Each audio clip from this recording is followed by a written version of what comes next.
성경을 시로 읽다 우리 두 번째 시간인데요. 오늘 지난 시간에 이어서 우리 시로 된 성경의 전체적인 개괄적인 내용들을 살펴보도록 하겠습니다.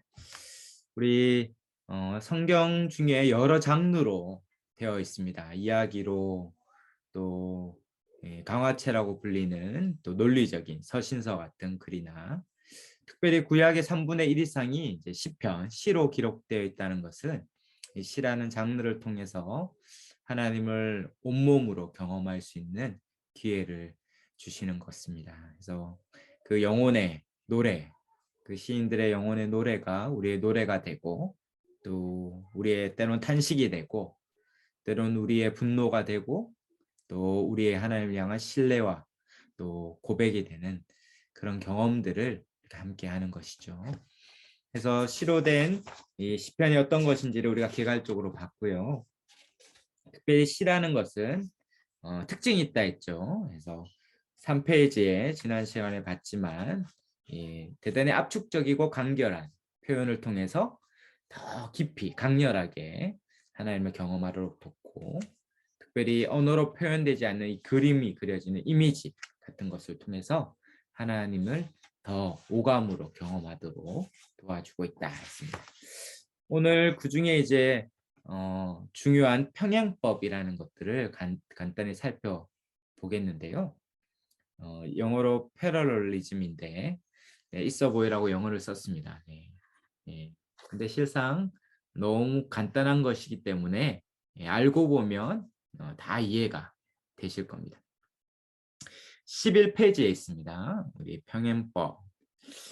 특별히 히브리로 된, 우리가 구약 성경이 히브리어로 되어 있어서 이 히브리 시의 고유한 특징으로 볼 수 있습니다. 평행법은 예를 들어 이런 거죠. 우리 성경에 있으면 예를 보면 금방 이해가 되겠죠. 예를 들면 잠언서 27장 2절인데요. 우리 성경이 가장 큰 우리 강의안이죠. 시편 잠언, 잠언서 27장 2절 한번 볼까요? 잠언서의 후반부는 다 이런 평행법이 다 되어 있어요.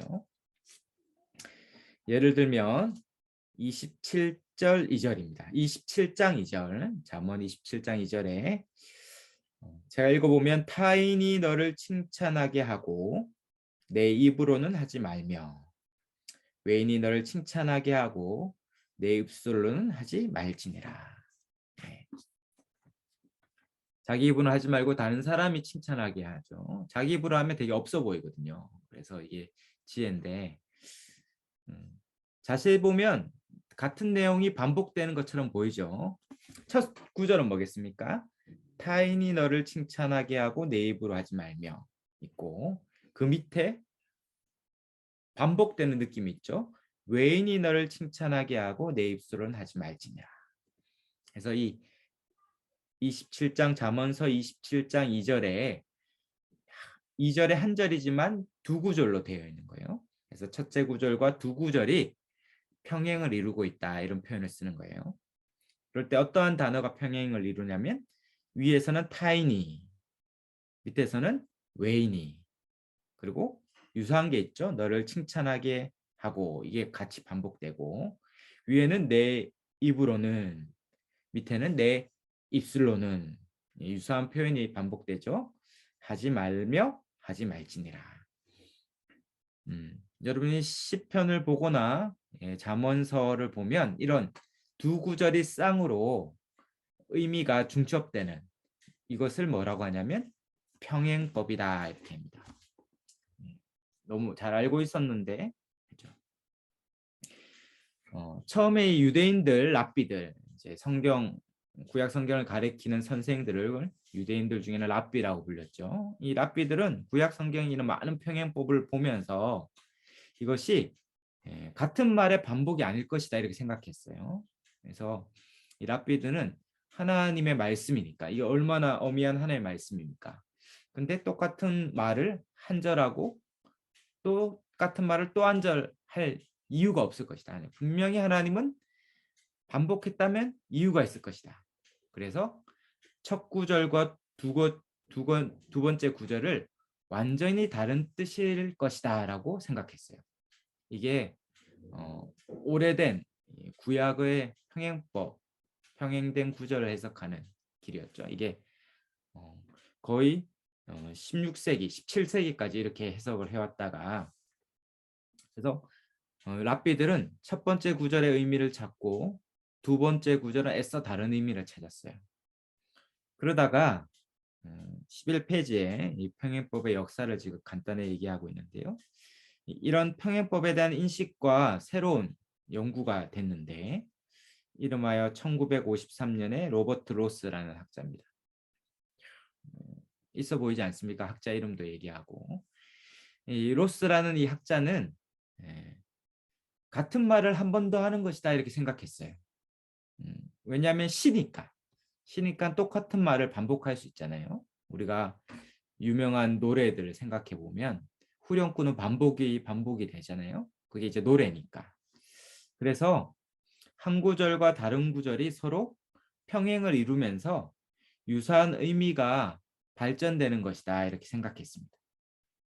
그래서 그 밑에 있는 갈로 1번에 강의한 11페이지에 갈로 1번에 따옴표 안에 내용을 넣었죠. 그래서 한 구절이나 행이 다른 구절이나 이 행과 상응하는 것을 이 대꾸법, 이렇게 번역을 대꾸법을 했는데 이제 평행법이죠. 평행법입니다. 평행법. 그래서 한 문장이 전달되고 한 구절이 있고 두 번째 그것에 연합되거나 종속된 의미적으로 그것과 동등하거나 대조되거나 문법적으로 유사한 그러니까 또 다른 두 번째 구절이 꼭 쌍으로 오는데 이것을 평행행이나 평행구절이다 이렇게 얘기하는 거죠. 그래서 잠언서 27장 2절은 첫째 구절과 외인이라고 시작되는 평행구절이 또 있는 거예요. 두 개가 쌍으로 간다. 이해하면 되겠죠? 그리고 마지막 읽어보면 상응하는 행에서 어떤 것을 다른 것에 응답하는 단어나 구를 나는 평행어, 패러럴 텀인데 평행어 또는 평행적 용어들 이런 용어를 쓰는데 평행되는 용어들이 반복된다는 거죠. 이 용어가 어렵지만 예를 들면 쉽습니다. 2절에 보면 타인과 외인이 평행 용어가 되겠죠. 그리고 내 입으로는 밑에는 내 입술로는 이게 평행 용어가 될 거예요. 그래서 반드시 평행 구절은 평행 용어가 이렇게 반복되면서 의미가 연결된다 이렇게 봤습니다. 그래서 지금 잠언서 27장 2절은 비슷한 의미가 연결되어 있는 거죠. 예를 하나 더 들까요? 잠언서 10장 1절 한번 볼까요? 잠언서 10장 1절.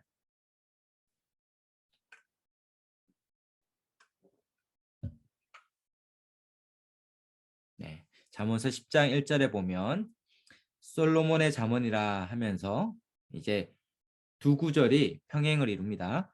지혜로운 아들은 아비를 기쁘게 하거니와 미련한 아들은 어미의 근심이니라. 어떻게 평행됩니까? 위에 지혜로운 아들은 아비를 기쁘게 하죠. 그러나 이건 반대죠. 반대로 미련한 아들은 어미의 근심이 되죠. 이것은 서로 반대되는 의미가 평행된 거예요. 의미가 비슷한 게 반복되는 경우도 있고 서로 반대되는 대조를 이루면서 평행되는 것이죠. 모든 시편이나 잠언에 있는 또 다양한 예언서에 있는 시로 된 성경은 다 이런 두 구절이 평행을 이루거나 혹은 세 구절이 평행을 이루는 경우가 있어요. 그래서 밑에 다양한 학자들이 이런 얘기를 했는데 이제 강의안이 있어 보이라고 쭉 썼습니다. 그래서 보면 서로 평행되는 것이다. 그 중간에 버릴이라는 학자는 이렇게 썼죠. 평행법은 메시지를 평행법 자체에 집중시키지만 그 시각은 이중적 시각이다. 인간의 시력과 같이 평행법의 시각은 동일한 대상에 대한 미세한 다른 견해를 이중으로 겹쳐냅니다. 뭔가 말하고 싶은 걸 두 개로 겹쳐놔서 이 두 개의 견해가 함께 만날 때 일종의 심오함이 생기죠. 예, 지혜로운 아들은 아비를 기쁘게 하거나 미련한 아들은 어미의 근심이니까 어떻게 해야 됩니까? 예, 지혜로운 아들로 잘 키워야겠다. 이런 마음이 들죠?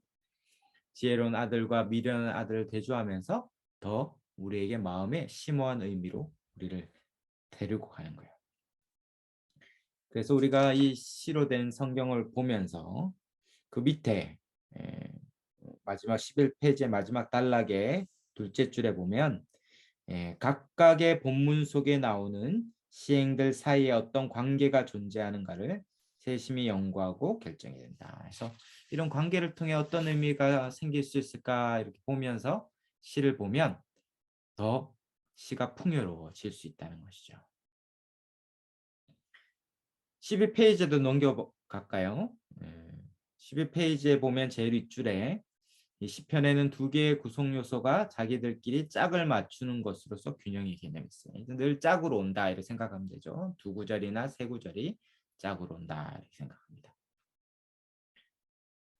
그러다가 이 세 번째 학자가 나오는데 이 랍비들은 두 개의 구절이 완전 다른 의미다 이렇게 생각했다가 이제 로스는 두 개의 의미가 유사한 의미다. 그래서 어떠한 유사한 의미가 있는 것이다 이렇게 생각했다면 이 제임스 쿠겔이라는 이제 학자가 나옵니다.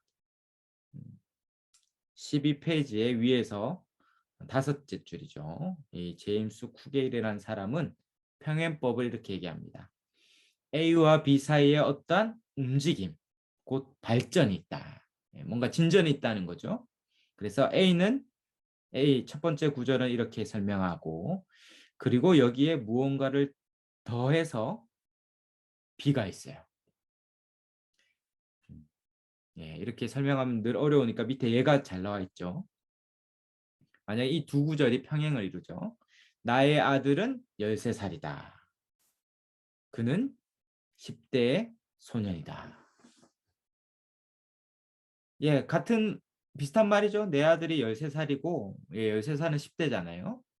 그런데 이게 같은 의미가 반복된 거다 이렇게 생각하면 이 시인의 의도를 못 살린 거죠.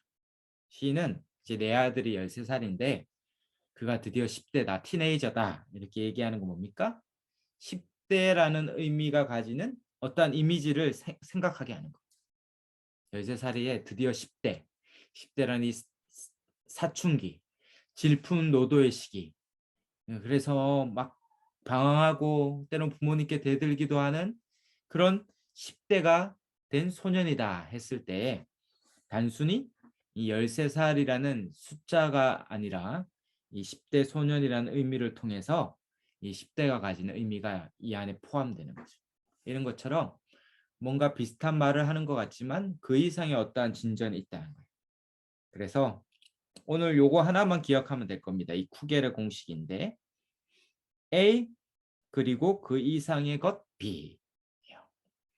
그래서 시편을 읽으면서 한 구절이 나오고 비슷하거나 반대되는 구절이 나오면 반드시 시인은 뭔가 더 하고 싶은 얘기가 플러스 알파가 있는 거예요. A 그리고 그 이상의 B예요. 늘 A를 얘기하면서 그 이상의 B를 얘기하면서 우리를 한 단계 더 어디로 데리고 가고 싶은 거죠. 그러니까 그 시인의 마음을 우리가 읽어가면서 본문에 같이 따라가는 것이죠. A 그리고 그 이상의 B입니다. 그러므로 평행법은 단순히 유대의 랍비들 박스 안에 있는 것처럼 A와 B가 전혀 다른 것도 아니고 로스가 말한 것처럼 A가 B가 완전히 같은 것도 아니고 쿠겔이 말한 것처럼 A와 그 이상의 B를 얘기하는 거예요. 그 이상의 B. 다 여기에 살아 계시죠? 네. 설명을 잘 했는가 모르겠습니다. 네. 네. 고개를 끄덕여 주셔서 감사합니다. 네. 격려가 됩니다. 앞으로 이제 예시를 쭉 보면 뭐 이렇게 어렵게 설명했나 이렇게 얘기하실 거예요. 그냥 읽으면 이해가 이제 자연스럽게 될 겁니다. 이 평행법이라는 건 우리나라에서는 이나 이제 영어는 이런 음성학적으로도 가능해요.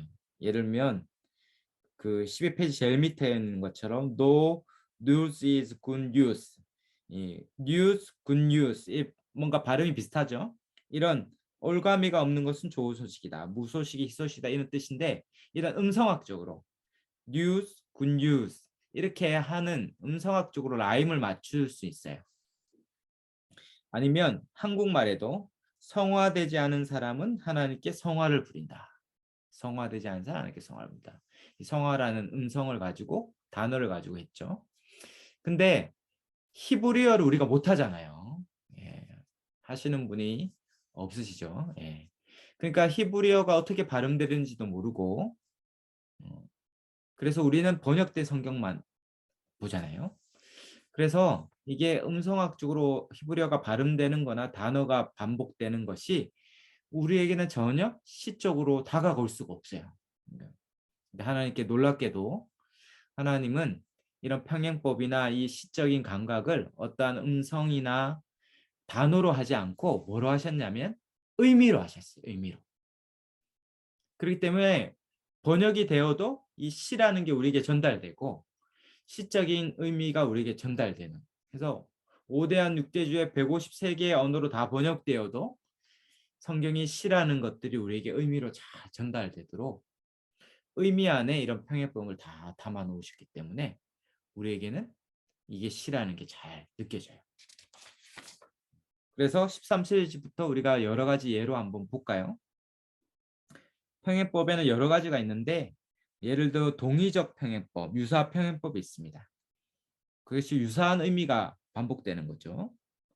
한번 예를 보실까요? 잠언서 1장 20절에 지혜가 길거리에서 부르며 13페이지죠. 광장에서 소리를 높이며. 지혜가 길거리에서 부르고 지혜란 단어를 일부러 생략했죠. 지혜가 광장에서 소리를 높이며. 지혜가 의인화됐어요. 길거리에서 막 불러요. 이쪽으로라고 지혜가.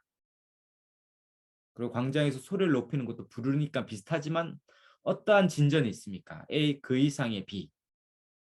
이제 부르는 정도가 아니라 안 오니까 어떻게 합니까? 길거리에서 부르는데 안 오고 계속 지혜로부터 멀리 떨어져서 광장까지 가니까 어떻게 합니까? 광장에서 더 크게 이쪽으로라고. 글로 가면 망한다고. 망한다고. 소리를 높여서 광장에서 부르죠. 제가 부산에 와서 이제 사역할 때 애가 어렸거든요. 쌍둥이가 3살, 3살, 5살인가? 그때가 처음이었어요. 그러니까 유모차 있고 5살 애가 있는데 애가 갑자기 저기 사모님 친구 애 있다고 가버린 거예요. 근데 아내는 유모차 쌍둥이 유모차 잡고 있고 애가 가버리니까 애를 쫓아가면 요 애가 방치되고 얘를 데리고 있으면 애가 가잖아요. 그러니까 멘붕이죠, 멘붕. 음. 애가 그 8차선 도로 횡단보도를 건너간 거예요. 근데 다행히 건넜는데 걔 저희 애인지 알고 있는 다른 사모님이 보고 딱 잡은 거죠. 네 어디 가? 그러니까 집에 간다고. 집에 간다고. 그래서 애가 못 볼 뻔했습니다, 진짜. 어떻게 합니까? 애를 찾으러 갈 때 길거리에서 막 제이야 부르다가 모든 길이 만나는 광장에 보니까 사람들이 많고 더 못 찾으니까 어떻게 합니까? 광장에서는 소리를 높여서 불러야겠죠. 바로 지혜가 우리를 그렇게 부른다. 이렇게 이 지혜가 우리를 어떻게 찾고 있는가를 잘 설명하는 그림이죠. 창세기 4장 23절도 시예요. 우리가 쭉 그냥 창세기 읽으면 이야기니까 이야기로 된 역사서로 쭉 읽지만 영어 성경학을 보면 딱 압니다. 여기에 딱 시처럼 앞에 뒤에 공간이 비어져 있고 가운데 정렬로 딱 돼 있어요. 그래서 이 라멕이 부르는 노래죠. 창세기 4장에 아다야 실라여 자기 아내예요. 아내를 처음으로 첩을 아내를 둔 거죠. 아다와 실라여 내 목소리를 들으라. 라멕의 아내들이여 내 말을 들으라. 자기가 살인해놓고 노래를 부르는 겁니다. 아다 실라가 이제 더해서 내 아내들이죠. 라멕의 아내들이요. 아다와 실라가 중요한 게 아니고 그들이 내 아내라는 것. 내가 아내를 이렇게 첩첩이 얻고 있다라는 것들을 하면서 자신감 있게 내 말을 들으라라고 선포하는 이런 더 악이 더 기승을 부리는 걸 시로 잘 표현하고 있습니다. 밑에 이사야서 1장 20절도 너희 소돔의 관원들아 여호와의 말씀을 들을지어다. 너희 고모라의 백성아 우리 하나님의 법에 귀를 기울일지어다. 뭔가 약간 뉘앙스의 차이가 있습니까? 처음에는 소돔의 관원들 같은 지도자들을 향하여 하나님의 말씀을 들으라 했다면 그게 더 진전되어 확대되죠. 이 고모라의 백성들로 확대되고 그들에게 정말 들으라는 귀를 기울이라고 집중하라고 더 간절히 요구하는 이 시인의 마음이 느껴지죠. 시편 6편 1, 2절도 그렇죠. 보시면 여호와여 이게 부르는 거죠. 여호와여 부르고 주의 분노로 나를 책망하지 마시오며 주의 분노와 뭐가 상대입니까? 주의 진노로 나를 징계하지 마옵소서. 여호와여 내가 수척하였사오니 내게 은혜를 베푸소서. 여호와여 나의 뼈가 떨려오니 나를 고치소서. 뭔가 진전이 느껴집니까? 내가 수척하여서 내게 은혜를 베풀라는 이 시인의 간절함이 더 디테일하게 구체적으로 가죠. 그 수척이 자기의 뼈가 떨리는 나를 고치소서. 이 뼈가 떨리는 그의 간절함이 이렇게 더 진전되어 나갑니다. 그러니까 이런 것들을 시인의 표현들을 우리가 살려주는 거예요. 아, 시인이 힘들구나 이렇게 넘어가지 말고 시인이 그 힘듦이 어떻게 더 시에서 진전되고 있는가를 우리가 더 살려서 표현되는 비슷한 말인 것 같지만 그러나 플러스 알파가 있다는 건들. 그래서 그 시를 더 시답게 우리가 읽어주고 느껴주고 포착해내고 그것들을 우리 마음에 누려가는 것. 그것이 이 시로 된 성경을 통해서 우리가 하나님을 경험하는 것이죠. 갈로 이번에 두 번째로 대조대꾸법, 반의적 평행법이 있습니다. 뭐냐면 대조나 부정하는 거예요. 이게 잠언서 10장에서 22장에 주로 나오는 거죠. 금방 했던 거죠. 잠언서 10장 1절. 또한 시편, 우리가 잘 아는 시편 1편. 우리가 이제 시편을 볼 때 이 1편이 제일 중요한 시편 전체의 핵심 시편인데 1편에도 이렇게 나오죠. 이게 무릇 의인들의 길은 여호와께서 인정하시나 악인들의 길은 망하리로다. 여기에 여호와께서가 생략돼 있죠. 의인들의 길은 여호와께서 인정하시나 악인들의 길은 여호와께서 망하게 하리로다. 이렇게 가야 되는데 시는 이런 간결성, 이런 생략 이런 것들이 있는 거예요. 그래서 의인들의 길과 악인들의 길이 대조가 되면서 의인들의 길 여호와께서 인정하시고 악인들의 길은 여호와께서 망하게 하신다는 이 두 구절이 의인과 악인의 길이 어떻게 그 마지막 결론이 되는지를 대조해서 더 강렬하게 설명하고 있죠. 그 다음에 갈로 3번에 합성대구법이나 종합적 평행법 이런 게 있습니다. 이건 뭐 굳이 몰라도 되는 거지만 이렇게 유사하지도 않고 대조되지도 않지만 두 구절이 연속되는 경우가 있어요. 뭐 예를 들면 시편 95편 3절 같은 겁니다. 한번 성경책을 찾아볼까요? 시편 95편 3절 한번 적어 놓으시고 근데 이런 종합적 평행법은 유사하거나 대조되는 거 예외는 다 종합적이다 이렇게 얘기하기 때문에 뭐 일정한 룰이 있는 규칙이 있는 건 아닙니다. 예를 들어 이런 거죠. 95편 3절에 제가 읽어볼까요? 95편 3절에 같이 읽을까요? 뭐 들리진 않지만 그래도 저만 읽으니까 재미가 없네요. 같이 읽겠습니다. 95편 3절 여호와는 크신 하나님이시요 모든 신들보다 크신 왕이시기 때문이로다. 여호와는 크신 하나님이죠. 얼마나 크신 하나님입니까? 모든 신들보다 크신 하나님. 모든 신들보다 크신 왕이다. 이렇게 여호와께서 크신 하나님인데 더 진전되어 모든 신들보다 이 온 우주의 여호와 같은 분이 없다. 이런 고백이죠. 이 세상 어떠한 왕도 이 어떠한 통치자도 아무리 러시아가 우크라이나를 침략했지만 여호와는 그보다 더 크시다. 이 세상의 어떠한 지도자와 대통령보다 더 크신 하나님이시기에 그가 우리와 함께 하신다. 그 크신 하나님을 시인은 노래하고 있습니다. 이렇게 이게 꼭 대조도 아니고 유사한 것도 아니지만 뭔가 진전돼 있을 때 이런 것들을 병행법으로 얘기할 수 있어요. 그래서 14페이지에 보면 이렇게 로스는 세 가지로 평행법을 금방 분류했는데 그 뒤로 이런 많은 학자들이 다양한 걸 막 얘기해요.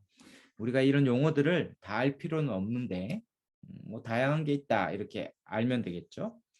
예를 들어 동그라미 2번의 브릭스라는 학자는 상징적 평행법 이런 것들 얘기하는데요. 예를 들면 금방 이해됩니다. 시편 42편 1절 한번 볼까요? 시편 42편 1절. 우리가 잘 아는 시편이죠. 시편 42편 1절 읽겠습니다. 계속 찾고 막 하니까 또 이렇게 수고하셔서 졸음이 올 수 있는데 계속 찾으니까 괜찮죠? 네. 42편 1절 같이 읽겠습니다. 하나님이여 사슴이 시냇물을 찾기에 갈급한 같이 내 영혼이 주를 찾기에 갈급하나이다. 시인은 자신이 주를 찾기에 갈급함을 어떠한 상징을 통해서 어떠한 이미지를 통해서 비유하고 있죠. 바로 사슴이 시냇물을 찾기에 갈급한 같이. 그래서 자신의 갈급함을 어떠한 상징과 이미지를 빗대어 같이 이 비유죠. 뭐뭐 같이 해서 사슴이 시냇물 찾기에 갈급한 같이 내 영혼이 주를 찾기에 갈급합니다. 이렇게 표현합니다. 뭐 반복적 평행법도 있고 전환주 교차 점층적 점점점 더 강렬해지는 평행법 이런 것도 있어요. 그래서 늘 유사하지만 결코 단순히 똑같은 방법은 절대 아니고 유사한 가운데도 어쨌든 발전이 있다는 거예요. 그래서 15페이지 강의안을 넘겨서 이 쿠겔의 평행법 박스 안에 첫째 줄에 그렇게 돼 있죠. 시의 두 번째 행은 반드시 항상 첫째 행에 나타나는 관념을 어떤 식으로든 좀 발전시켜서 첫째 행의 의미를 부과하는 거예요. 뭔가 플러스 알파가 있어요. A 그 이상의 B입니다. 그 이상의 B. B는 항상 A와 연결되어 있는데 뭔가 같은 것 같지만 그러나 단지 재진술이 아니에요. 똑같은 의미가 아니고 반드시 발전해서 B는 A를 구체화하거나 정의하거나 의미를 확대하거나 되돌아가거나 하여튼 A보다 뭔가가 더 있어요. 그래서 B는 A보다 뭔가 더 있어요. 그래서 뭔가 그 의미가 뭘까? 그래서 여러분이 이제 시를 읽으시면서 뭔가 더, 뭐가 더 있을까? 시는 뭘 더 말하고 싶을까? 성경은 뭘 더 나에게 얘기하고 싶을까? 이것을 생각하면서 유사하지만 새로운 사실, 그 표현들을 살려서 읽을 때 그것이 무한한 의미가 확장되는 거예요. 그래서 그 15페이지 강의 안에 중간에 CF 참조의 부대라는 사람은 두 소절의 관계는 무한하다. 무한하게 다양한 의미가 확대될 수 있는데 물론 성경에 의도한 것 아니고 내가 자의적으로 마음대로 해석할 위험성이 있지만 우리가 마음대로 해석해도 뭐 하나님이 없다거나 하나님 믿으면 안 된다 이렇게 해석하지 않기 때문에 괜찮아요. 읽으면 하여튼 우리는 다 은혜되는 방식으로 확장하기 때문에 그 이상의 해석의 일정한 자유의 영역이 있어요. 하나님은 그때 그 말씀을 통해 무한히 나에게 말씀하는 게 있기 때문에 A와 그 이상의 B를 늘 생각하면서 유사한 것들은 로버트 알터라는 사람은 강조적으로 재진술하고 강화하거나 보충하거나 다양한 공수로 강조하고 있는 거죠. 그래서 16페이지에 가면 강의한 16페이지에 어떠한 발전이 있다는 것이죠. 어떤 시편 121편 3절입니다. 한번 같이 읽어볼까요? 121편 3절에 여호와께서 너를 실족하지 아니하게 하시며 너를 지키시는 자가 졸지 아니하시리로다. 주님은 우리를 절대 실족하게 넘어지게 하지 않습니다. 육신의 부모도 어린 자녀를 안 넘어지게 하면서 얼마나 합니까? 뭐 유튜브 같은 데 보면 영상이 있더라고요. 그 위험천만한 순간에 그 부모가 얼마나 빠르게 막 날라오는 공을 막기도 하고 애가 난간에 떨어지는 직전에 잡기도 하고 물에 빠지는 직전에 잡기도 하고 딴 데 보고 있는데 부모가 다른 데 보고 있었는데 애가 저쪽에 넘어지는데 손을 뻗다가 탁 잡기도 하더라고요. 엄마의 눈은 뒤에도 달려 있죠. 예. 근데 하나님은 예, 우리를 지키시는 하나님은 졸지도 않는다는 거예요. 그래서 하나님은 항상 눈이 충혈되어 있습니다. 눈동자 같이 지켜보시기 때문에 죄송하죠. 이게 또 하나님인데 하여튼 눈 벌겋게 우리 계속 지켜보는 거예요. 그분은 졸지 않고 우리를 계속 보니까. 얼마나 주님.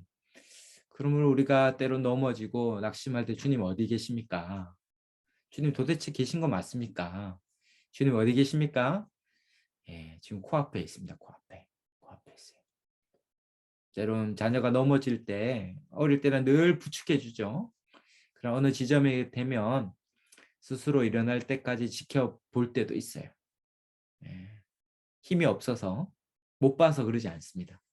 이제 스스로 일어날 때는 스스로 툭툭 털고 일어나야 되거든요. 나이가 30이 됐는데도 넘어졌는데 자꾸 부모가 일으켜주면 안 되죠. 예.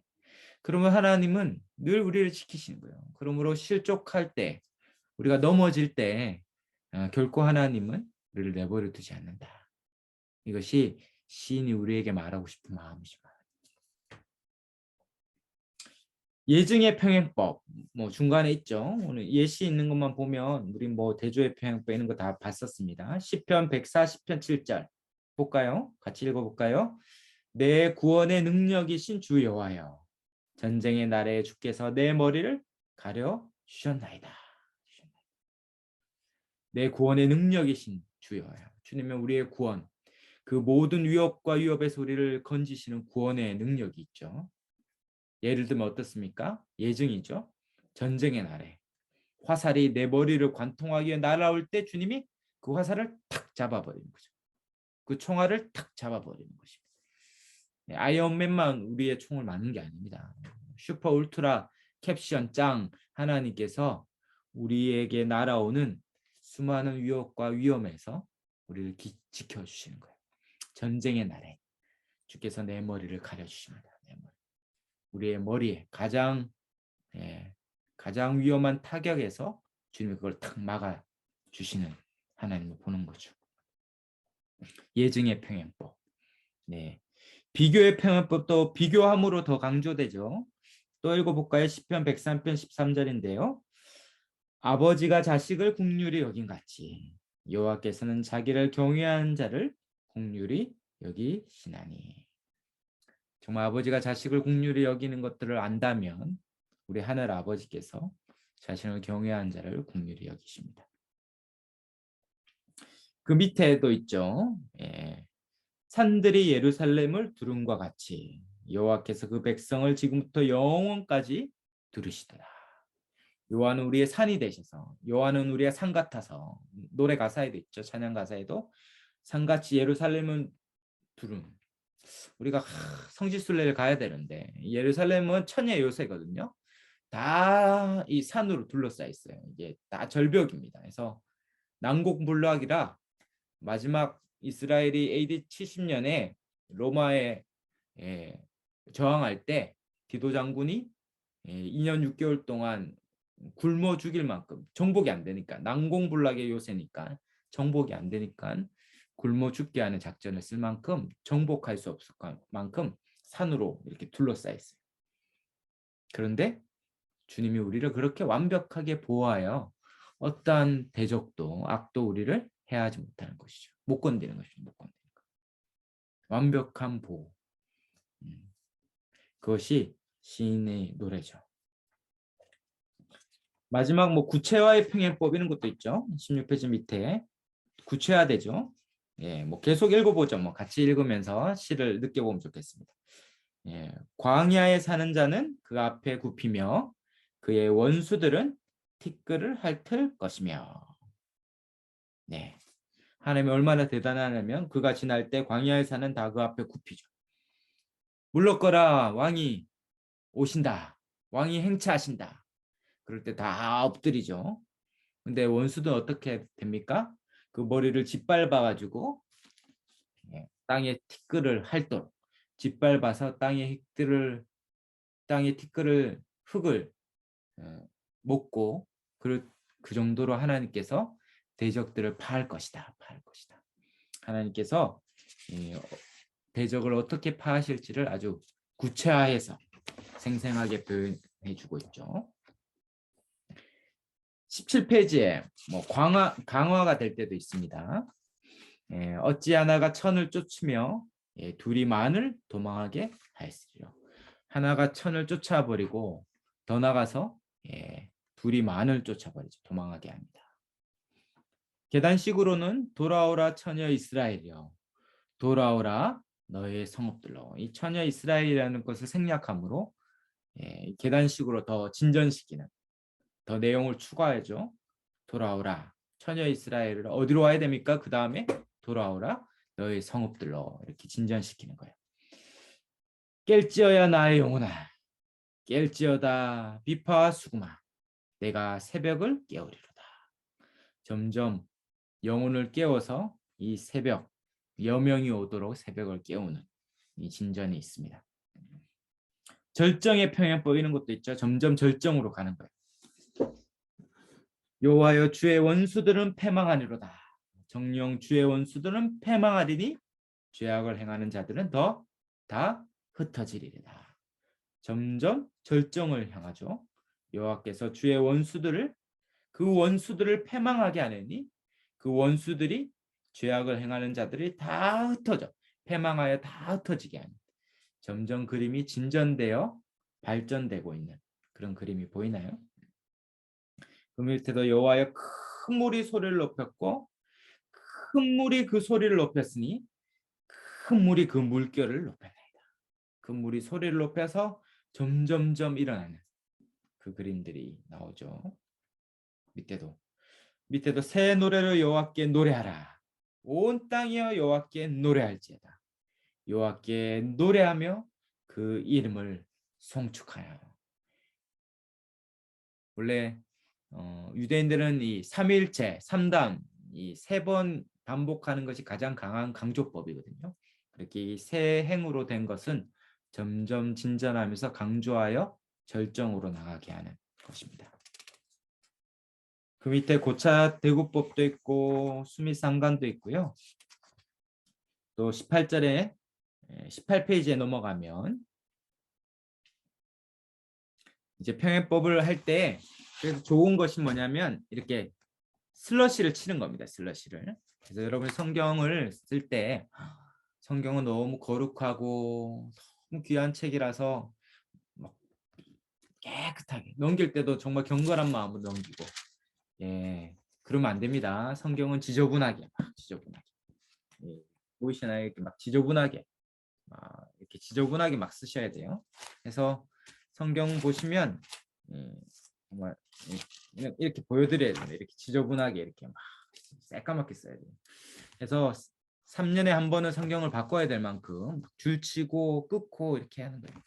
그래서 여러분이 할 때 한글 성경은 이게 평행법이 안 살려 있거든요. 그래서 평행법을 살리기 위해서 펜을 가지고 이렇게 끊는 거예요. 끊는 거. 그래서 우리 제약을 따라 처벌하지 아니하시며 우리의 제약을 따라 그대로 갚지는 아니하셨으니 이렇게 성경이 돼 있다면 끊는 거예요. 우리 제약을 따라 슬러시 끊고 처벌하지 아니하시며 슬러시 끊고 우리 제약을 따라 연결되네. 그럼 동그라미 2개 치고 처벌하지 아니하시며 그대로 갚지 않아. 처벌하지 않으니까 다른 색깔로 파란색으로 동그라미 치고 그대로 갚지는 또 파란색으로 동그라미 치고 그래서 우리 죄악이 죄를 따라 밑에는 우리의 죄악을 따라 죄악은 디테일한 죄를 얘기하거든요. 죄는 큰 sin이라는 영어로 밑에 있는데 sin이라는 죄라면 밑에 죄악은 그 죄에 속하는 다양한 죄들 간음과 살인과 음란과 거짓말 이런 다양한 죄가 있어요. 이런 죄들을 하나님은 처벌하지 않을 뿐만 아니라 이 모든 만 가지 죄악을 그대로 갚지 않으시고 용서하시는 분이시다. 어떠한 죄도 우리의 만 가지 어떠한 죄도 처벌하지 그대로 갚지 않으시는 자비로우신 분이시다. 이렇게 더 진전이 되어 있는 거죠. 그렇게 이렇게 줄을 그으면서 어떠한 표현이 진전되고 어떠한 표현은 때로는 단어는 생략되었는가. 그럼 그런 것들을 괄로 쳐서 넣기도 하고 그러면서 성경을 읽으면서 시편을 읽으면서 아주 역동적으로 읽는 거죠. 그렇게 읽어가는 것입니다.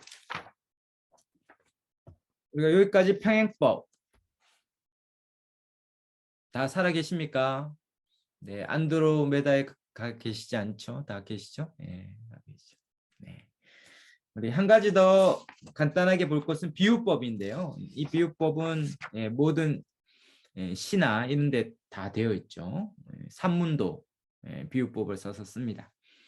근데 시는 비유법이 더 많죠.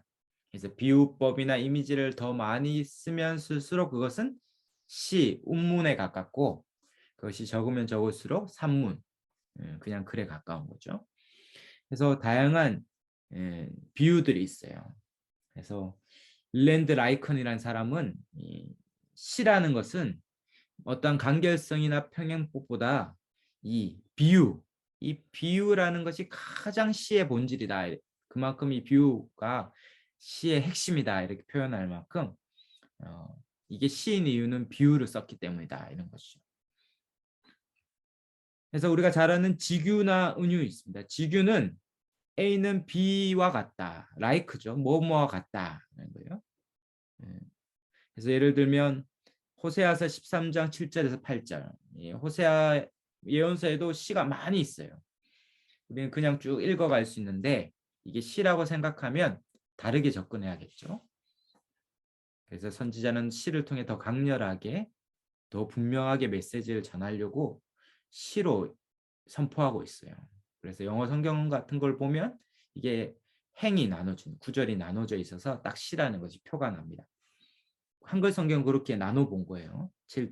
호세아서 13장 7절 8절에 같이 읽어볼까요? 시처럼 읽겠습니다. 그러므로 내가 그들에게 사자 같고 길가에서 기다리는 표범 같으리라. 내가 새끼 잃은 곰같이 그들을 만나 그의 염통 거풀을 찢고 거기서 암사자 같이 저희를 삼키리라. 들짐승이 그들을 찢으리라. 바로 대적들이 마침내 심판당할 것입니다.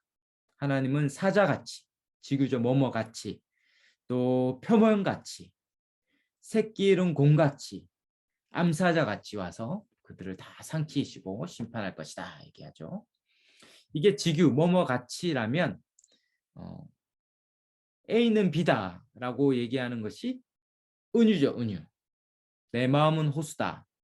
실상 마음과 호수는 전혀 다른 건데 어떤 연결되는 하나의 메타포가 있기 때문에 그것 때문에 연결되는 거예요. 내 마음과 호수가 연결된 하나의 이미지가 있어요. 너희는 세상의 소금이다. 소금이다. 그래서 우리는 뭐 얼굴이 하얘서 세상의 소금이 아니고 우리는 막 이렇게 각질이 많이 소금처럼 생겨가지고 세상의 소금이 아니고 단 하나의 의미죠. 뭡니까? 세상을 짜게 하는 정말 유일무이하게 짜게 하는 유일한 향신료죠. 그렇기 때문에 이 세상에 꼭 필요한 존재, 세상의 소금이다. 그런 단 하나의 의미로 연결되는 걸 우리는 은유라고 합니다. 그래서 여기서는 시편 119편 105절에 같이 주의 말씀은 내 발의 등이요 내 길에 비치니이다. 주의 말씀이 두 번째 행에는 9절에서는 생략됐죠. 바로 주의 말씀과 등, 주의 말씀과 빛이 세상 말씀과 빛은 전혀 다른 건데 빛의 어떠한 속성 한 가지가 말씀과 연결되어서 이 은유가 되는 거죠. 바로 우리의 길을 비추는, 인도하는 바로 말씀이 그와 같다. 이게 은유죠. 이런 직유 혹은 은유가 많이 사용될수록 시적인 표현이 되는 것이죠. 때로는 의법이 있습니다. 어떤 사물이나 대상이 사람처럼 의인화되는 거죠. 또 읽어볼까요? 시편 43편 3절입니다. 주의 빛과 주의 진리를 보내시어 나를 인도하시고 주의 거룩한 산과 주께서 계시는 곳에 이르게 하소서. 바로 이 주의 빛과 주의 진리가 어떠한 사람처럼 우리를 인도하고 이끄는 역할을 합니다. 그 밑에 시편 98편 8절도 한번 읽어볼까요? 여호와 앞에서 산악이 함께 즐겁게 노래할지어다. 바로 큰 물이 막 박수치는. 물은 박수를 못 치죠. 근데 막 박수치지. 많은 물소리처럼 막 박수 소리처럼 이 물이 의연하되고 이 산악이 온 산이 사람처럼 노래를 부르는 의연하되어 있습니다. 도노법은 뭐냐면 사람이나 사물을 불러서 부르는 거예요. 그래서 집중시키고 환기시키는 것입니다. 예를 들면 시편 2장 10절에 그런즉 군왕들아 이렇게 선포하죠. 이게 도노법이죠. 군왕들아 너희는 지혜를 얻으며 세상의 재판관들아 너희는 교훈을 받을지라. 이렇게 딱 이런 것들을 살려주는 거죠. 이 세상 하나님이 우렁찬 목소리로 이 세상의 모든 왕들 앞에서 얘기하는 거죠. 너는 내 앞에 와서 엎드려 지혜와 교훈을 받으라 라고 얘기합니다. 또 고린도서 15장 55절이나 호세아서 13장 14절을 인용한 건데 사망을 향해 가장 강력한 대적인 사망을 향해 사망아 너의 승리가 어디 있느냐? 사망아 내가 쏘는 것이 어디 있느냐? 그 사물을 향하여 외치는 이게 도노법입니다. 또한 20페이지 넘어가서 이제 과장되어서 표현하고 있죠. 욥기 37장 1절이죠. 이로 인해 나의 심장이 쿵쾅거리며 그 있는 곳에서 뛰어오르는도다. 막 심장이 쿵쾅거리는 종류가 막 뛰어올라요. 너무 엽기적이지 않습니까? 과장된 거죠. 막 뛰어오는 거예요. 애니메이션 같은데 보면 막 심장이 막 푹 나오잖아요. 나왔다 들어왔다 나왔다. 이런 뛰어오르는 얼마나 쿵쾅거리는가를 과장해서 표현하죠. 시편 22편 14절에 나는 물같이 쏟아냈으며 나의 뼈는 어그러졌으며 내 마음은 밀랍 같아서 내 속에서 녹았으며 내가 물같이 막 쏟아지는 뼈가 다 어그러지고 밀랍 이 벌이 이렇게 꿀이나 이런 것들을 할 때 있는 밀랍이죠. 그게 막 녹아내리는 우리 인생이 막 녹아내려가지고 물처럼 다 흘러버린 그런 내 존재가 다 사그라드는 것 같은 그 고통을 시편 22편에 표현하고 있습니다. 5번의 환유법은 어떠한 사물의 특징을 통해서 비유하는 거예요. 예를 들면 우리가 잘 아는 시편 23편 5절에 보면 주는 내 원수들의 목전에서 내 앞에 상을 베푸시는도다. 예전에 저는 그냥 읽었을 때 이 상을 베푼다는 게 이렇게 상을 주는 줄 알았어요. 상을 이렇게 수여한다. 아닌 거 아시죠? 이 상 뭡니까? 내 앞에 상을 베푸는 게 잔치상이죠. 잔치상. 원수들 앞에서 잔치를 벌이는 거예요. 이전에는 사망의 음침한 골짜기로 다니며 두려움과 그 모든 어려움 가운데 있었지만 결국 원수들을 다 물리치고 원수들 앞에서 잔치를 벌이는 거지. 잔치를. 바로 하나님이 나의 목자가 되시고 부족함 없이 나를 채우시는 풍성한 잔치를 내 인생에 마침내 베푸시는 것을 보죠. 그래서 잔치상이라는 이 단어를 통해서 상이라는 단어를 통해서 승리, 기쁨, 최종적인 구원 이런 것들을 상징적으로 한 단어가 표현해 주고 있죠. 이것을 우리는 환유법이라는 용어를 쓰죠. 잠언서 12장 19절도 참된 입술은 영원히 보존되거니와 거짓을 말하는 혀는 단지 잠깐 존재할 뿐이다. 입술이나 혀 이런 것들이 그 사람의 이 거짓된 것들을 가장 잘 표현해 주는 이 상징이 되겠죠. 대표적인 단어가 됩니다. 제휴법은 한 사물이 그 사물 전체를 표현할 때예요. 그래서 시편 44장 6절에 나는 나의 활을 의지하지 않으며 나의 칼이 내게 승리를 가져오지 못한다. 이 칼과 활 이건 뭡니까? 무기죠. 무기의 전체를 활과 칼로 얘기했고 더 나아가서 이것은 힘, 가진 권력 이런 거죠. 내가 활과 칼, 내 능력, 힘을 의지하지 않겠다. 그것이 내게 승리를 가져오지 않는다. 이런 하나의 대상이 이 활이라는 것이 무기 전체를 대표할 때 제육법 이렇게 씁니다. 마지막 6번의 아이러니는 이 역설적이고 반어적인 상황을 통해서 더 강렬하게 표현할 때 쓰는 거예요. 아모스 4장 4절에 이스라엘 백성을 향하여 이렇게 얘기하죠. 베델에 가서 죄를 범하라. 길갈에 가서 더 많은 죄를 범하라. 너희 희생 제물을 매일 가져오라. 너희 11조를 3일에 한 번씩 드릴지어다. 세상 죄를 범하면 안 되죠. 오히려 그들이 제사를 드리는 것들이 역겹다 이렇게 앞에서 표현했었어요. 그런데 뭐라고 얘기합니까? 그런 쓸모없는 짓을 계속 하라는 거죠. 내가 이제 더 이상 너희와 상관없는 자가 되겠다. 한번 죄를 범하고 더 많은 죄를 범하고 매일 가져와 보고 11조도 가져와 봐라. 아무 소용이 없다. 그렇게 하지 말아야 되는데 죄를 가져오지 말고 희생 제물을 그렇게 마음을 들이지 않고 함부로 가져오지 말고 마음도 없으면서 11조를 그냥 형식적으로 드리지 말아야 되는데 이를 반어적으로 얘기하면서 그들의 실상을 더 적나라하게 폭로하고 있죠. 그래서 아이러니가 그런 효과를 냅니다. 이런 평행법이나 비유법이 이런 게 있다는 겁니다. 그래서 이걸 다 뭐 기억하고 암기할 필요도 없고 이런 것이 있구나. 여러분 머리에 어느 자리에 이게 들어가 있을 겁니다. 그리고 어느 순간 성경을 읽을 때 그게 어느 순간 막 작동할 거예요. 하나님은 신비로우셔서 우리가 이렇게 듣고 배운 걸 그냥 두지 않고 성경을 읽을 때 도구로 사용해 줄 겁니다. 그래서 성경이 더 생생하게 실감나게 이해하도록 도와주는 통로가 될 겁니다.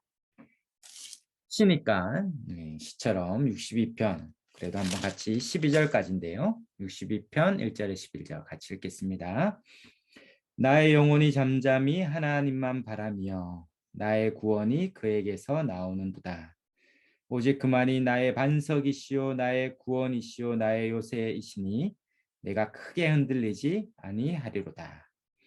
넘어지는 담과 흔들리는 울타리 같이 사람을 죽이려고 너희가 일제히 공격하기를 언제까지 하려느냐. 그들이 그의 높은 자리에서 떨어뜨리기만 꾀하고 거짓을 즐겨하니 입으로는 축복이요 속으로는 저주로다. 나의 영혼아 잠잠히 하나님만 바라라. 물은 나의 소망이 그로부터 나오는도다. 오직 그만이 나의 반석이시오 나의 구원이시오 나의 요새이시니 내가 흔들리지 아니하리로다. 나의 구원과 영광이 하나님께 있으며 내 힘의 반석과 피난처도 하나님께 있도다. 백성들아 시시로 그를 의지하고 그의 앞에 마음을 토하라. 하나님은 우리의 피난처시로다. 슬프도다. 사람은 입김이며 인생도 속임수니 저울을 달면 그들은 입김보다 가벼우리로다. 포악을 의지하지 말며 탈취한 것으로 허망하여지지 말며 재물이 늘어도 거기에 마음을 두지 말지어다. 하나님이 한두 번 하신 말씀을 내가 들었나니 권능은 하나님께 속하였다 하셨도다. 주여 인자함은 주께 속하오니 주께서 각 사람이 행한 대로 갚으심이니이다. 아멘. 네, 그냥 읽기만 해도 은혜가 되죠. 우리 노래에도 있는데, 네, 표제에 보니까 다윗의 시죠. 그래서 다윗의 시로 보입니다. 그리고 다윗이 하나님을 향한 신뢰를 표현한 시인 것처럼 보여요. 제가 콘텐츠 이미지를 한번 공유하면요.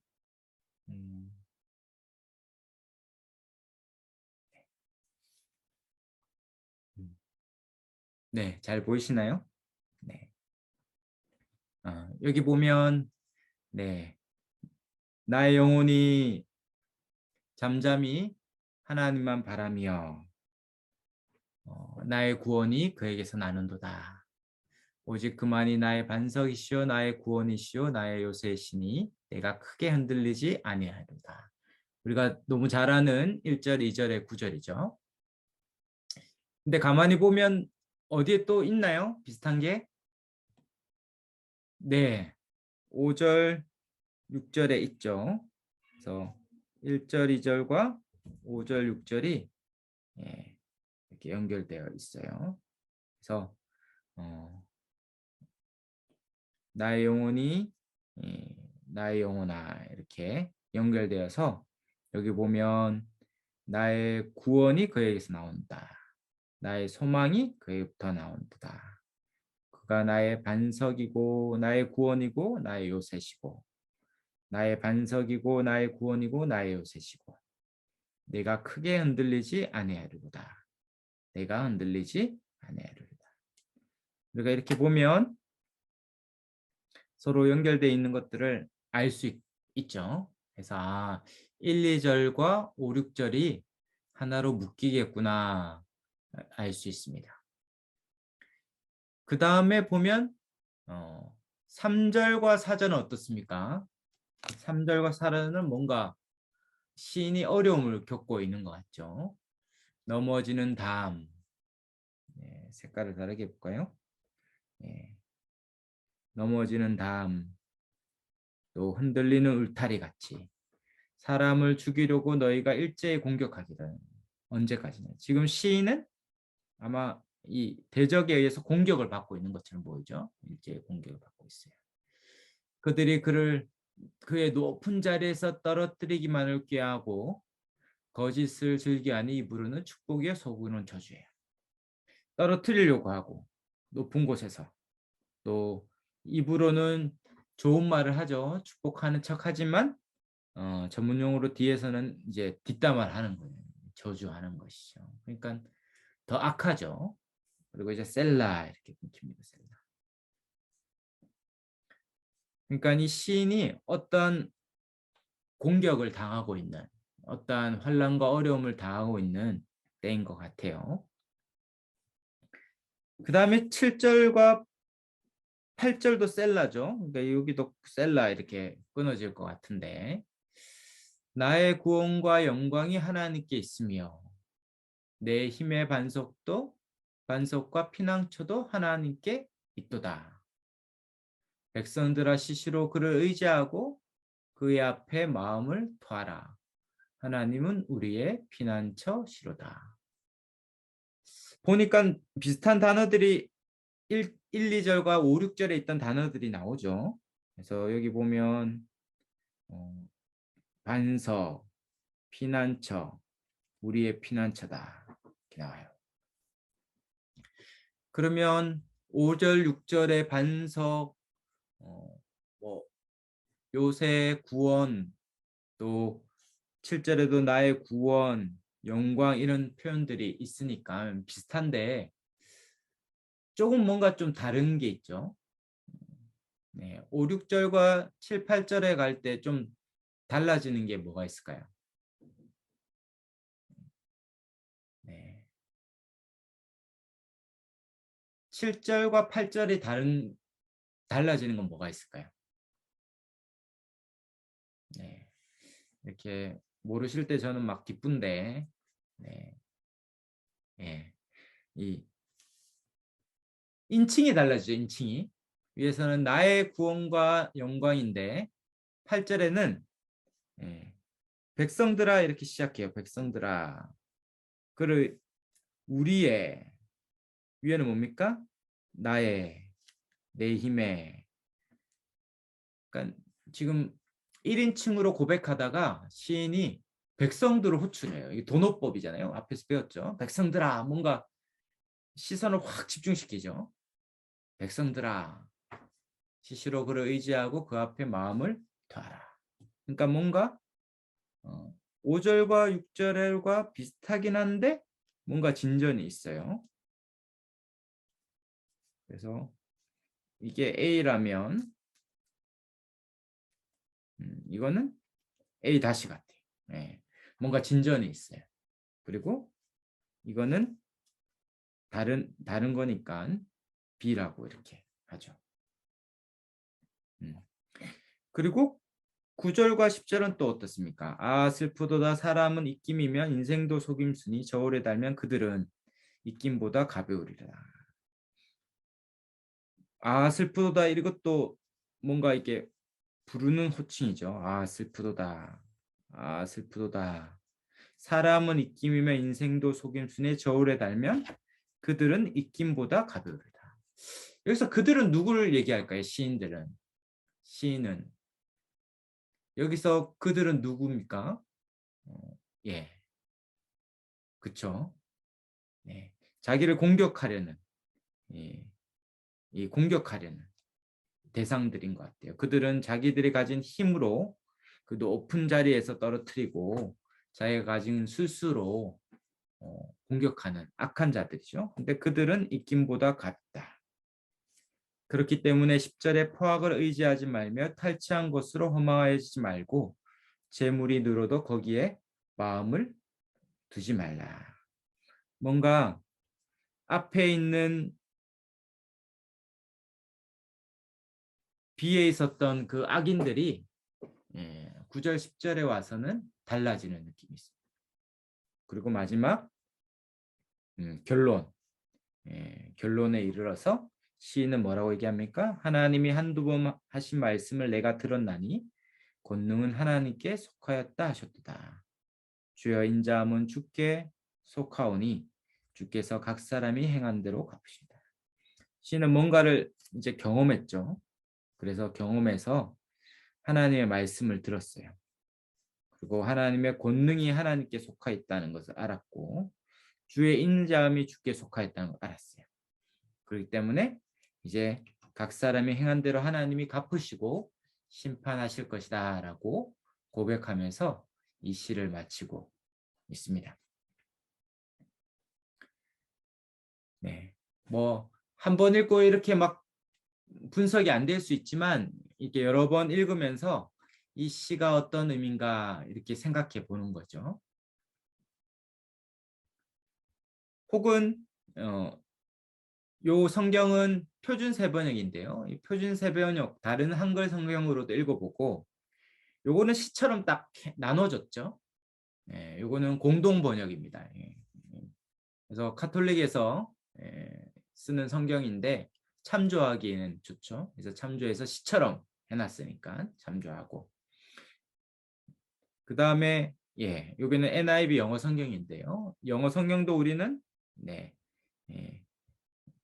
영구분을 하기 위해서 본다 그랬죠. 그래서 이렇게 구분하라고 이렇게 보는 것입니다. 이렇게 구분하라고. 그래서 NIV는 1, 2절을 나누고 4절, 3, 4절을 나누고 5절부터 6절, 7절, 8절, 8절까지 다 나누죠. 그래서 5절부터 8절을 한 덩어리로 보고 그 다음에 9절, 10절을 나누고 10절 의미 덩어리 이렇게 나눠요. 연을 이렇게 나눴다는 거죠. 그래서 1, 2절, 3, 4절, 5절에서 8절은 어떠한 하나의 의미가 될 수 있겠다라고 본 거예요. 그리고 9절, 10절, 10절, 11절. 그래서 그렇게 연으로 나눠서도 생각하면 도움이 되겠죠.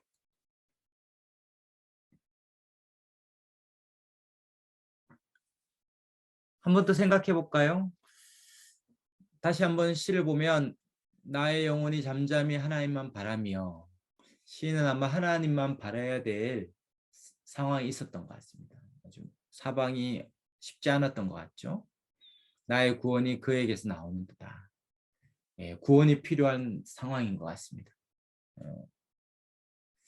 오직 그만이 나의 반석이고 나의 구원이고 나의 요새죠. 반성은 뭡니까? 땅이 흔들리니까 흔들리지 않는 반석이 필요하죠. 지금 구원이 필요한 상황이니까 구원이 필요하고 사방이 공격해 오니까 요새가 필요해요. 그러니까 참으로 그는 힘든 상황이 있구나 유추할 수 있습니다. 내가 크게 흔들리지 아니하리로다. 시인은 하나님이 계시다는 걸 알아요. 그러니까 그는 흔들리지 않을 수 있습니다. 그러나 흔들리고 있어요. 작게는. 여기 보면 이 크게라는 표현이 재밌죠. 이 크게라는 표현은 크게는 흔들리지 않지만 지금 흔들리고 있다는 거죠. 하나님 안 계신 거 아니에요. 하나님 계신 거 알아요. 하나님이 지금까지 나와 함께 하신 것도 알고 지난 나의 인생 가운데 하나님이 도와주신 거 압니다. 간증도 많고 기도응답도 많아요.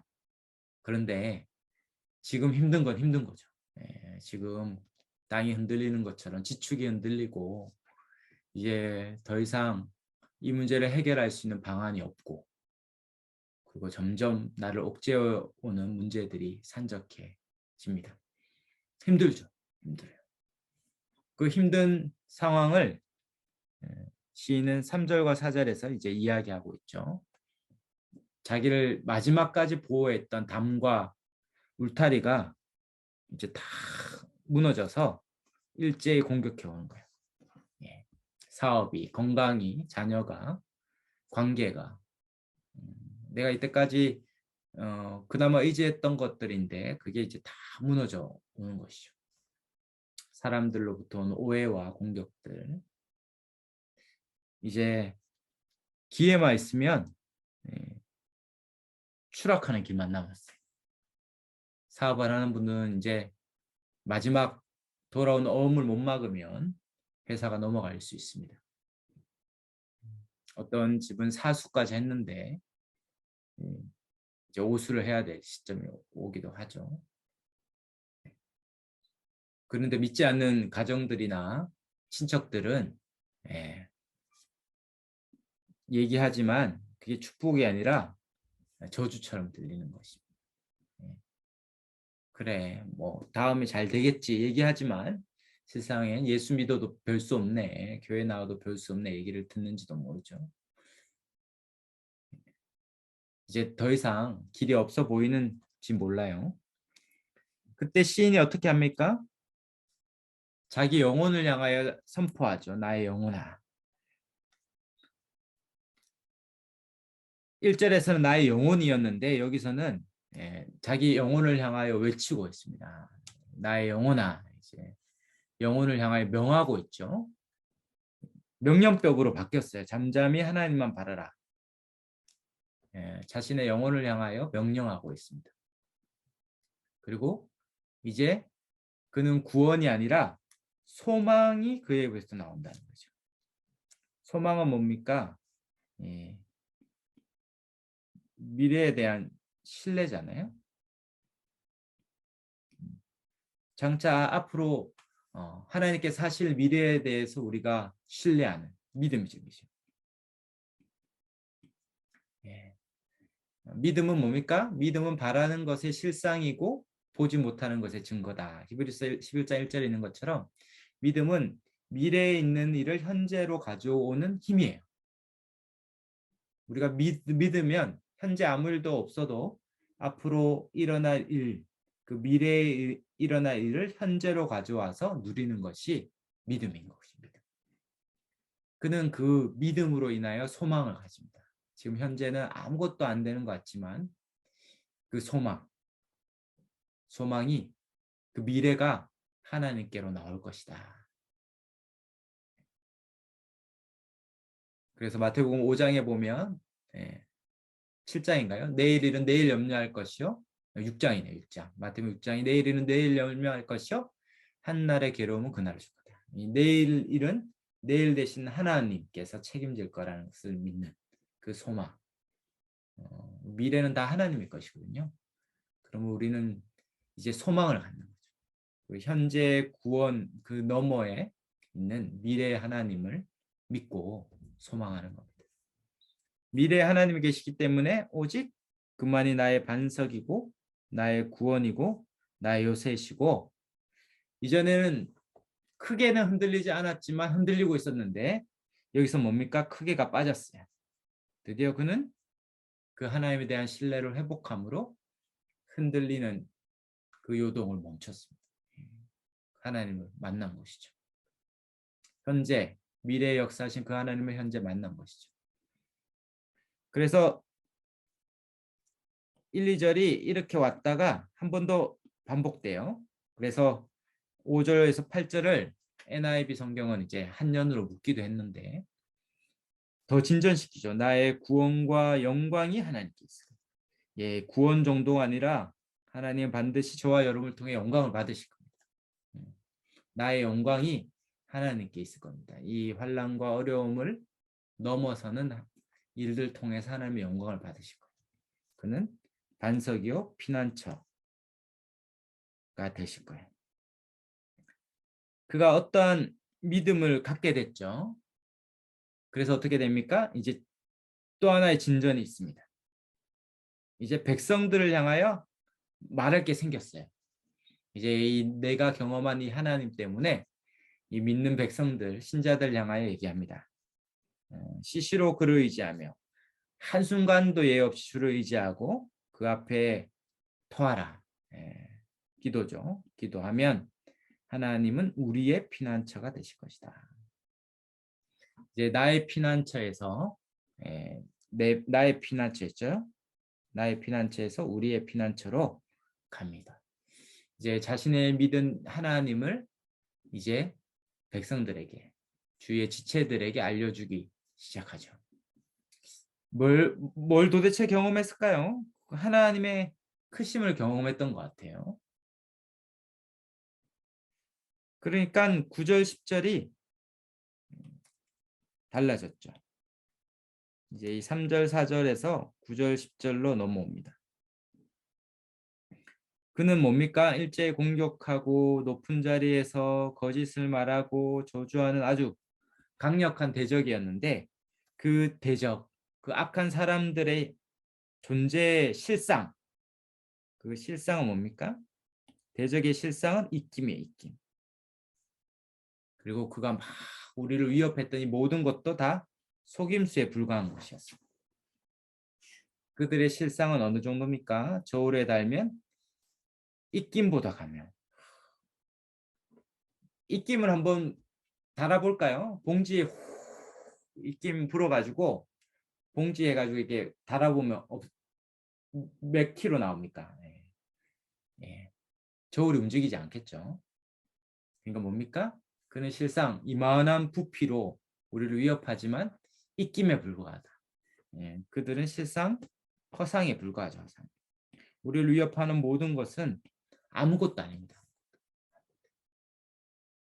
그렇기 때문에 우리가 그에 대하여 포악이나 탈취하는 것들로 의지하지 말고 재물의 마음을 들필. 뭔가 갇혀서 이 문제와 이 대적을 이겨야겠다 하지만 거기에 해결책이 있는 것이 아니죠. 뭘 경험한 겁니까? 그는 말씀을 받은 거죠. 말씀. 결론적으로 이 모든 것의 결론은 마지막에 있습니다. 그가 말씀을 들었어요. 하나님의 말씀. 바로 이 말씀의 계시를 통해서 이 모든 난관을 이겨냈죠. 바로 말씀은 우리에게 뭐라고 얘기합니까? 권능은 하나님께 속한 것이다. 대적을 이기는 힘, 이 사방을 우겨싸는 문제를 해결하는 힘, 이것은 세상 사람들이 말하는 그런 것들은 다 입김에 불러요. 그건 허상이고 실상은 뭡니까? 진짜 힘은 하나님께 속한 것이죠. 그리고 주의 인자하심이 주께 속했습니다. 하나님은 능력이 많으실 뿐만 아니라 자비롭고 사랑이 많으신 이 인자가 있으신 분이기 때문에 반드시 우리를 건지시고 대적들을 행한 대로 갚으시는 보복하시고 심판하시는 분이 되실 겁니다. 그는 이 말씀을 경험함으로 바로 흔들리던 상태에서 이제 결코 흔들리지 않는 그 진리의 반석 위에 진리의 보호 위에 말씀의 반석 위에 서 있습니다. 아마 시인이라는 심상이 시인의 마음에 이렇게 진전되었던 것 같아요. 저의 확신과 믿음도 여러분에게 전해지기를 소망합니다. 믿으시는 이 사실을 믿으시나요? 하나님이 우리의 능력 되시는 걸 믿으시나요? 하나님께서 우리에게 인자와 자비를 베푸셔서 저와 여러분의 지금 처한 상황이 어떤지 저도 다 알 수 없지만 하나님께서 저와 여러분의 인생을 책임져 주시는 반석이요 요새요 피난처요 마침내 능력으로 우리를 건지시는 분이 되어 주실 줄 믿습니다.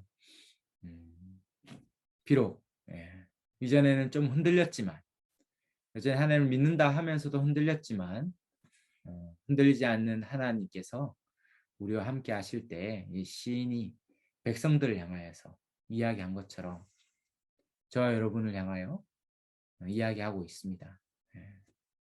그 하나님이 너희의 피난처가 되실 것이다. 너의 구원이 되고 너의 반석이 되고 너의 소망이 될 것이다. 너의 미래 하나님이 될 것이다. 하나님께서 이 시인의 입술을 통해서 우리에게 말씀하시고 또 우리를 통해서 이제 옆 사람에게 얘기하게 될 겁니다. 하나님은 살아계셔. 그분은 우리를 지키시고 인도하시는 능력이 봅니다. 책임져 주실 것이다. 저 여러분을 통해서 누군가에게 말할 수 있는 통로로 우리를 사용해 주실 줄 믿습니다. 우리 이 시인이 만났던 이 하나님, 우리도 만남으로 그 하나님만 바람으로 하나님께서 능력으로 우리를 건지시고 책임져 주시는 것을 경험하시기를 주의 이름으로 축원합니다. 아멘. 네, 우리 한번 같이 말씀 의지하여 한번 같이 기도하면 좋겠습니다. 나의 영혼이 잠잠히 하나님만 바라며 나의 구원이 그에서 있다. 나는 오직 그만은 의지하겠다. 오직 그만은 신뢰하며 이제 더 이상 흔들지 않겠다. 내 영혼을 향하여 선포하고 그 믿음을 선포하고 하나님께서 능력이요 인자가 많으셔서 나를 건지시는 주가 되실 것입니다. 저는 결코 저와 여러분을 고와 같이 내버려 두지 않고 능력으로 지키시고 우리를 실족치 않도록 우리를 눈동자와 같이 보호하시고 인도해 주실 것입니다. 주님 살아계십니다. 자기 아들까지 내어주신 하나님께서 우리에게 모든 것을 내어주셨습니다. 그게 우리의 방패가 되시고 불성곽이 되셔서 우리를 보호하시고 우리를 인도해 주실 거예요. 우리가 그 하나님을 신뢰함으로 믿음으로 살게 해달라고, 그 하나님을 온전히 의탁하며 살게 해달라고, 우리 한번 은소고를 열어서 우리 한번 소리를 모아서 우리 합심